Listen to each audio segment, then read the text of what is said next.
नमस्कार। प्रस्तुत है मुंशी प्रेमचंद जी के द्वारा लिखी हुई कहानी प्रेम की होली।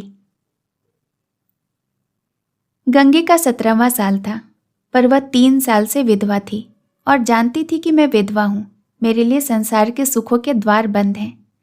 फिर वह क्यों रोए और कल्पे? मेले से सभी तो मिठाई के दोने और फूलों के हार लेकर नहीं लौटते।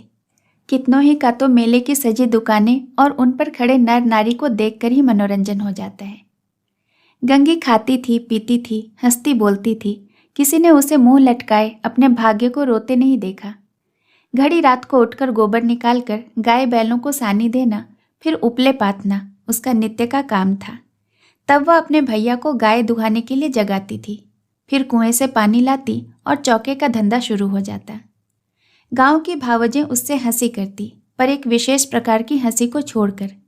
सहेलियां ससुराल से आकर उससे अपनी सारी कथा कहती, पर एक विशेष प्रसंग को बचाकर। सभी उसके वैधव्य का आदर करते थे। जिस छोटे से अपराध के लिए उसकी भावज पर घुड़कियां पड़ती, उसकी माँ को गालियां मिलती, उसके भाई पर मार पड़ती, वह उसके लिए क्षम्य थी। जिसे ईश्वर ने मारा है उसे क्या कोई मारे। जो बातें उसके लिए वर्जित थी उसकी ओर उसका मन ही न जाता था। उसके लिए उसका अस्तित्व ही न था। जवानी के इस उमड़े हुए सागर में मतवाली लहरें न थी, डरावनी गरज न थी, अचल शांति का साम्राज्य था। होली आई, सबने गुलाबी साड़ियां पहनी। गंगी की साड़ी न रंगी गई। माँ ने पूछा, बेटी तेरी साड़ी भी रंग दूं? गंगी ने कहा, नहीं अम्मा, यूं ही रहने दो। भावज ने फाग गाया, वह पकवान बनाती रही। उसे इसी में आनंद था। तीसरे पहर दूसरे गांव के लोग होली खेलने जाएंगे, यह लोग भी होली लौटाने जाएंगे। गांव में यही परस्पर व्यवहार है। मैकू महतो ने भंग बनवा रखी थी, चरस, गांजा, माजूम सब कुछ ला रखे थे। गंगी ने ही भंग पीसी थी, मीठी अलग बनाई थी, नमकीन अलग। उसका भाई पिलाता था और वह हाथ धुलाती थी। जवान सिर नीचा किए पीकर चले जाते। बूढ़े गंगी से पूछ लेते, अच्छी तरह से होना बेटी? या चुहल करते कि क्यों रे गंगिया, भावस तुझे खाना नहीं देती क्या, जो इतनी दुबली हो गई है? गंगिया हंस कर रह जाती। देह क्या उसके बस की थी, न जाने क्यों वह मोटी हुई थी। भंग पीने के बाद लोग फाग गाने लगे। गंगिया अपनी चौखट पर खड़ी सुन रही थी। एक जवान ठाकुर गा रहा था। कितना अच्छा स्वर था, कैसा मीठा। गंगिया को बड़ा आनंद आ रहा था। माँ ने कई बार पुकारा, वह न गई। एक बार गई भी तो जल्दी से लौट आई। उसका ध्यान उसी गाने पर था। न जाने क्या बात उसे खींचे लेती थी, बांध लेती थी। जवान ठाकुर भी बार बार गंगिया की ओर देखता और मस्त हो कर गाता। उसके साथ वालों को बड़ा आश्चर्य हो रहा था, ठाकुर को यह सिद्धि कहाँ मिल गई। वह लोग विदा हुए तो गंगिया चौखट पर खड़ी थी। जवान ठाकुर ने भी उसकी ओर देखा और चला गया। गंगिया ने अपने बाप से पूछा, कौन गाता था दादा? मैकू ने कहा, कोठार के बुद्धू सिंह का लड़का है, गरीब सिंह। बुद्धू रीति व्यवहार में आते जाते थे, उनके मरने के बाद अब यही लड़का आने जाने लगा है। गंगी, यहाँ तो पहले पहल आया है। मैकू, हाँ, और तो कभी नहीं देखा। मिजाज बिल्कुल बाप का सा है और बोली भी वैसी मीठी। घमंड तो छू नहीं गया है। बुद्धू के बखार में अनाज रखने को जगह न थी, पर चमार को भी देखते तो हाथ पहले उठाते थे। वही इसका भी स्वभाव है। गोरू आ रहे थे। गंगी पगैया लेने भीतर चली गई। वही स्वर उसके कानों में गूंज रहा था। कई महीने गुजर गए। एक दिन गंगी गोबर पाथ रही थी। सहसा उसने देखा वही ठाकुर सिर झुकाए द्वार पर से चला जा रहा है। वह गोबर छोड़कर उठ खड़ी हुई। घर में कोई मर्द न था, सब बाहर चले गए थे। वह कहना चाहती थी कि ठाकुर बैठो, पानी पीते जाओ, पर उसके मुंह से बात न निकली। उसकी छाती कितने जोर से धड़क रही थी। उसे एक विचित्र घबराहट होने लगी। क्या करे, कैसे उसे रोक ले? गरीब सिंह ने एक बार उसकी ओर ताका और फिर आंखें नीची कर ली। उस दृष्टि में क्या बात थी कि गंगी के रोंगटे खड़े हो गए। वह दौड़ी घर में आई और माँ से बोली, अम्मा, वह ठाकुर जा रहे हैं गरीब सिंह। माँ ने कहा, किसी काम से आए होंगे। गंगी बाहर गई तो ठाकुर चला गया था। वह फिर गोबर पाथने लगी, पर उपले टूट टूट जाते थे, आप ही आप हाथ बंद हो जाते थे। मगर फिर चौंक कर वह पाथने लगती थी, जैसे कहीं दूर से उसके कानों में आवाज आ रही हो। वही दृष्टि आंखों के सामने थी। उसमें क्या जादू था, क्या मोहिनी थी। उसने अपनी मूक भाषा में कुछ कहा। गंगी ने भी कुछ सुना। क्या कहा यह वह नहीं जानती थी, पर वह दृष्टि उसकी आंखों में बसी हुई थी। रात को लेटी तब वही दृष्टि सामने थी। स्वप्न में भी वही दृष्टि दिखाई दी। फिर कई महीने गुजर गए। एक दिन संध्या समय मैकू द्वार पर बैठे सान काट रहे थे और गंगी बैलों को सानी चढ़ा रही थी कि सहसा चिल्ला उठी, दादा, दादा ठाकुर। मैकू ने सिर उठाया तो द्वार पर गरीब सिंह चला आ रहा था। राम राम हुआ। मैकू ने पूछा, कहाँ गरीब सिंह, पानी तो पीते जाओ। गरीब आकर एक माची पर बैठ गया। उसका चेहरा उतरा हुआ था। वह कुछ बीमार सा जान पड़ता था। मैकू ने कहा, कुछ बीमार थे क्या? गरीब, नहीं तो दादा। मैकू, कुछ मुंह उतरा हुआ लगता है, क्या सूद ब्याज की चिंता में पड़ गए? गरीब, तुम्हारे जीते जी मुझे क्या चिंता है दादा।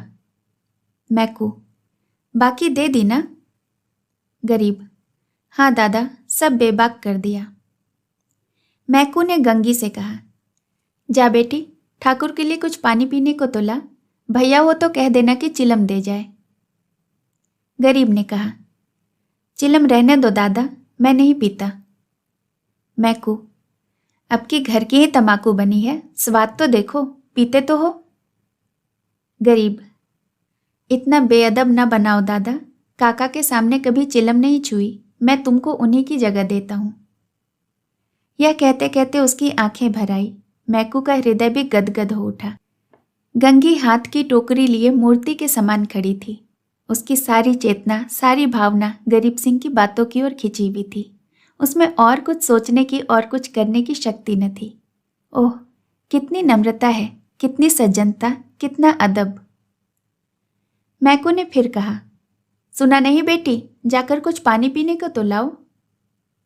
गंगा चौंक पड़ी, दौड़ी हुई घर गई। कटोरा मांझा, उसमें थोड़ी सी राब निकाली, फिर लोटा गिलास मांझकर शरबत बनाया। माँ ने पूछा, कौन आया है गंगिया? गंगी, वह है ठाकुर गरीब सिंह। दूध तो है नहीं अम्मा, रस में मिला देती। माँ, है क्यों नहीं, हांडी में देख। गंगी ने सारी मलाई उतार कर रस में मिला दी और लोटा गिलास लिए बाहर निकली। ठाकुर ने उसकी ओर देखा। गंगी ने सिर झुका लिया। यह संकोच उसमें कहाँ से आ गया? ठाकुर ने रस लिया और राम राम करके चला गया। मैकू बोला, कितना दुबला हो गया है। गंगी, बीमार है क्या?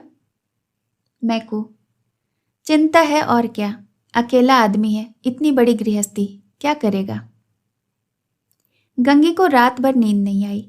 उन्हें कौन सी चिंता है, दादा से कुछ कहा भी तो नहीं, क्यों इतने सकुचाते हैं, चेहरा कैसा पीला पड़ गया है।